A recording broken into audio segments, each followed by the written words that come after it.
ఇలా రవ్వ పాపడాలు పెట్టుకున్నాక ఒక రోజు మొత్తం ఇలా ఎండనివ్వాలి. ఒక రోజులో ఎండిపోతాయి ఇవి. తర్వాత మరుసటి రోజు రవ్వ పాపడాలు ఈ విధంగా పెట్టుకున్నాక ఒక రోజు మొత్తం దీన్ని ఎండలో ఎండనివ్వాలి. ఎండనిచ్చిన తర్వాత మరుసటి రోజు ఏమైనా పచ్చిగా ఉంటే మళ్ళీ ఎండలో ఆరబెట్టుకోవచ్చు. లేకపోతే ఆరినాయి అంటే కనుక ఆయిల్లో డీప్ ఫ్రై చేసుకొని తినేయచ్చు.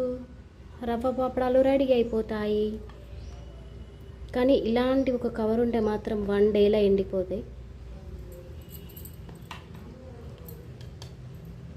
క్లాత్ మీద కొంచెం కష్టం వేయడం తీయడం, కానీ ఇదైతే కనుక ఇలా వేస్తే అలానే ఉండిపోతాయి. నేను మళ్ళీ రేపటి వీడియోలో కూడా అప్లోడ్ చేస్తాను ఇవి ఎలా వచ్చాయి, ఎలా డీప్ ఫ్రై చేయాలి అని కనుక.